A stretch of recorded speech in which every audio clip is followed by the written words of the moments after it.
Vous êtes nombreux à nous suivre. Nous sommes le volcannews.net dans son émission Sur la chaise. Aujourd'hui, nous parlons du processus d'enrôlement en République démocratique du Congo dans un contexte de guerre.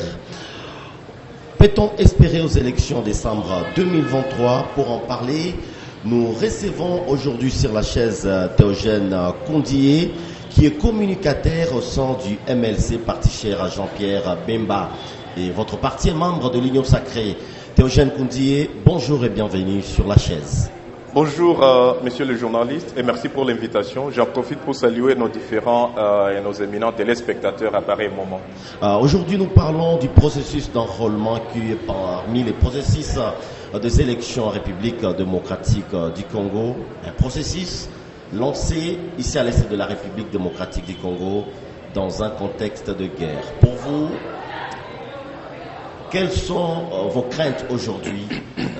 Aujourd'hui, il y a l'enrôlement, il y a tout ce que vous voyez, l'enregistrement des électeurs dans des zones où il y a la guerre. Impossible de les faire. Pour vous, quelle analyse jusque-là? Personnellement, je remercie d'abord cette invitation, comme je l'ai dit tantôt. Je salue aussi des passages tous les jeunes de la ville de Goma. Personnellement, mon analyse, j'aimerais pas parler d'une analyse, j'aimerais parler d'une conviction. Mais parlant de l'analyse, j'aimerais quand même que nous ne puissions pas aller de gauche à droite pour ce qui concerne le processus d'enrôlement, parce qu'il y a plusieurs personnes qui étaient en train de mettre des doutes, est-ce qu'il y aura faisabilité? Parlant d'abord de la crainte que moi j'ai, mais qui est en train peut-être de disparaître, c'est l'agression du M23, les terroristes du M23.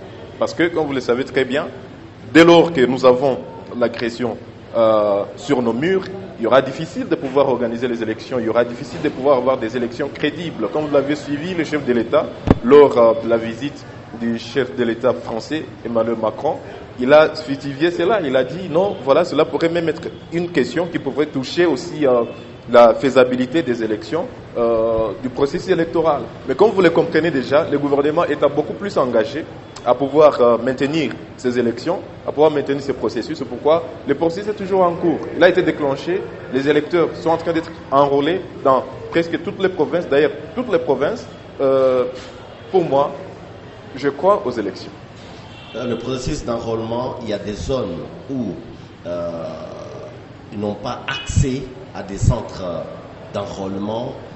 Pour vous, est-ce qu'il fallait d'abord, pour parler des élections, est-ce qu'il faut d'abord rechercher cette paix ou aller aux élections dans cette condition? Personnellement, je pense que ce qui est beaucoup plus important, c'est que le processus électoral est non négociable. C'est justifié et c'est prévu par la Constitution. Aucun Congolais n'est au-dessus de la Constitution. Vous êtes d'accord avec moi? Et aucun Congolais, aucun gouvernant ne peut se prévaloir le droit de dire qu'il est gouvernant dans un pays où il n'est pas légitime.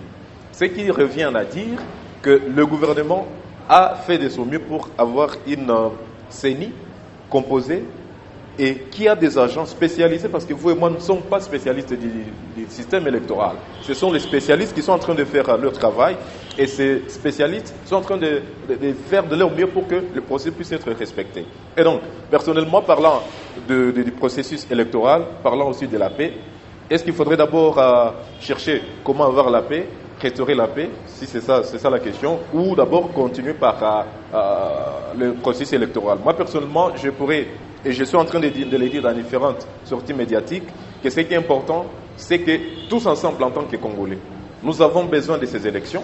Et ce qui est très important, c'est que nous puissions nous tenir main dans la main afin de sécuriser le processus électoral. Parce que l'ennemi, si vous suivez bien l'actualité, et si vous suivez bien ce qui se fait déjà dans notre pays, je sais aussi que vous êtes un homme des médias, vous comprendrez que c'est l'un des vœux, vous comprenez, de l'ennemi. Si pas l'une de leurs volontés. Ça signifie que c'est un piège par lequel ils veulent déstabiliser pour que les élections ne puissent pas avoir lieu. Voilà, demain après-demain, ils vont dire, nous vous le disions, ce gouvernement n'est pas mis à organiser les élections. D'ailleurs, regardez. Mais comme le peuple congolais, heureusement, très prudent et très vigilant, il est en train de suivre tout. Vous avez compris comment tout le peuple congolais s'est mobilisé derrière le chef de l'État, derrière le gouvernement, par le recrutement de nouvelles recrues qui vont gonfler le rang de nos FARDC, qui sont en train de se battre sérieusement, qui sont en train de sécuriser notre territoire. Il y a la diplomatie qui a fourni quand même d'efforts qu'il ne faut pas ignorer. Nous pouvons maintenant nous enquérir des armées, disons des armes pour équiper notre propre armée. Et voilà, comprenez qu'il y a quand même des efforts qui sont en train d'être faits pour que notre pays, désormais, ne soit plus un terrain où tout le monde va venir jeter son nez et faire de n'importe quoi à l'endroit du peuple congolais. Oui, Théogène Kondi, à vous attendre parler, vous croyez vraiment à des élections en République démocratique du Congo? Et pour vous, pensez-vous que ça sera dans un climat apaisé, compte tenu de la fièvre politique aujourd'hui?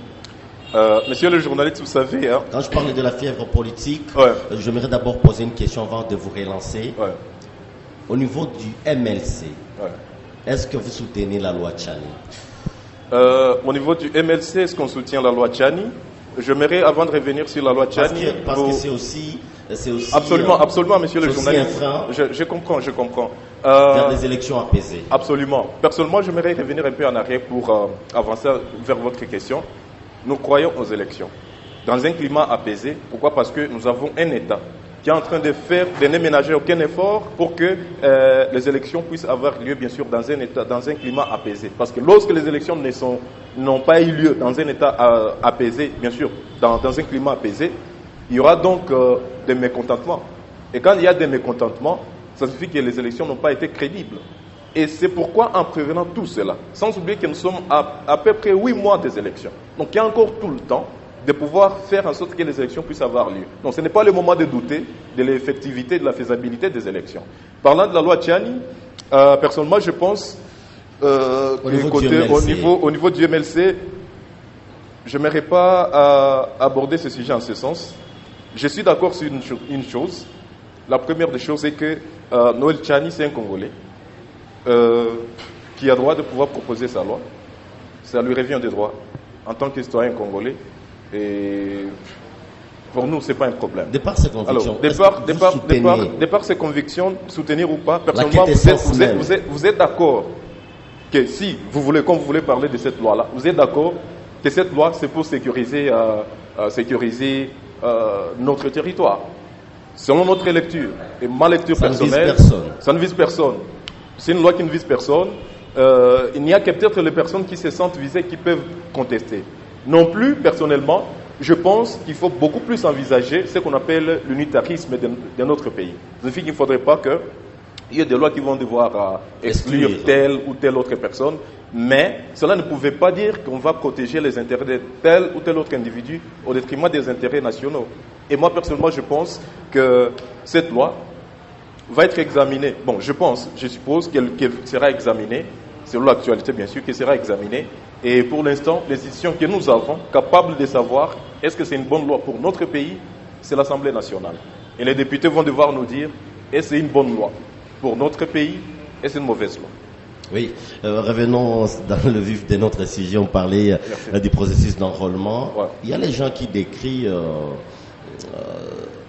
le matériel même de la CENI. On pense que la carte qu'on nous attribue aujourd'hui, pour vous, il n'y a pas de critique quant à cette situation. Écoutez, vous l'avez suivi, le président de la Commission nationale indépendante électorale de notre pays a reconnu qu'il y a eu certaines failles dans ces systèmes, surtout les cartes et autres, parce que bon, il faut le dire, 3 semaines après, si vous mettez votre carte dans la poche, elle est en train de s'effacer, les écrits s'effacent. Donc, ce n'est pas quelque chose à cacher, ce n'est pas quelque chose à dire.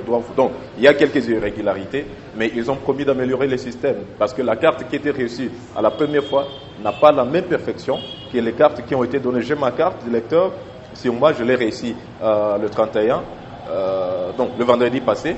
Ça signifie que côté carte, on ne devrait pas beaucoup s'inquiéter, on devrait plutôt s'inquiéter beaucoup plus sur le processus électoral, comment il évolue, est-ce que les cartes sont livrées, parce que les cartes sont livrées par une institution spécialisée dans le système électoral, et nous avons foi à cette institution-là. Aujourd'hui, il y a peut-être une crainte par rapport aux sièges, parce que les sièges, c'est redistribué par rapport aux personnes qui sont enrôlées dans une circonscription X. Et le cas du Nord Kivu, par exemple, en territoire des Rutshuru, où il y a des gens qui ont des difficultés pour se faire enrôler, peut-être un message à tout ce que nous avons comme des représentants qu'on appelle les députés nationaux, peut-être pour qu'on essaye pas de changer la donne. Oui, monsieur le journaliste, il y a une réalité qu'il faut quand même se dire. Hein. Je suis jeune, vous êtes jeune. Nous avons tous besoin du renouvellement de la classe politique dans notre pays. Cela, c'est un vœu de tout le peuple congolais. J'ai sillonné même dans la rue, différentes rues de la ville de Goma, j'ai compris que c'est un souci du peuple. Ce qui signifie que cela ne sera possible que si nous avons un nombre suffisant des électeurs. Et ce nombre ne sera pas retrouvé si une fois les électeurs n'ont pas reçu leur carte d'électeur. C'est pourquoi l'autre fois, j'avais lancé ma recommandation et ma plaidoirie auprès de la CENI pour qu'elle puisse prolonger, pas seulement de 10 jours. J'étais en train de plaider pour un mois. J'étais en train de demander qu'on nous donne encore un mois. Mais comme je vous l'ai dit, ce sont eux les spécialistes de la structure, soit de l'institution électorale, de la machine électorale. Ils ont reçu ce mandat de la part du gouvernement et de la part du peuple congolais, parce que le gouvernement est représenté, représente le peuple congolais. Et donc, ils sont spécialistes en cela. Ils ont donné 10 jours. Ça va, on est d'accord, parce qu'ils n'ont pas fermé quand même les portes. Parce que il y a, même maintenant, si vous allez là-bas, il y a toujours des lignes intenses. Et moi, j'apprécie cet engouement-là du peuple congolais de pouvoir s'approprier ces processus par la quête de leur carte d'électeur. Ce qui signifie quoi? Ce qui signifie que les 10 jours, s'ils ne sont pas suffisants, nous n'allons pas nous taire. Non, nous allons tout faire pour que la CENI puisse encore donner la chance à tout Congolais. C'est ce que j'ai dit l'autre fois, j'étais en train de dire que nous, en tant que jeunes de Goma, qui avons besoin de ces changements politiques, qui avons besoin que les choses puissent changer dans notre pays, nous n'allons pas accepter qu'un seul Congolais, qu'un seul Gomatracien, qu'un seul Nord-Kivusien, qu'un seul citoyen de l'Est puisse manquer sa carte d'électeur. Donc, s'il faut finir le processus en juin, nous, on ne sait pas, on s'en fout. Ce qui est intéressant est que tout le monde puisse avoir sa carte d'électeur. Théogène Koundié face à nos caméras pour une petite question hors sujet dans l'émission. Bemba nommé vice-premier ministre de la Défense. Et c'est une solution aussi parmi tant d'autres à rechercher pour mettre fin à la guerre ici à l'Est. Monsieur le journaliste, vous savez pourquoi je souris?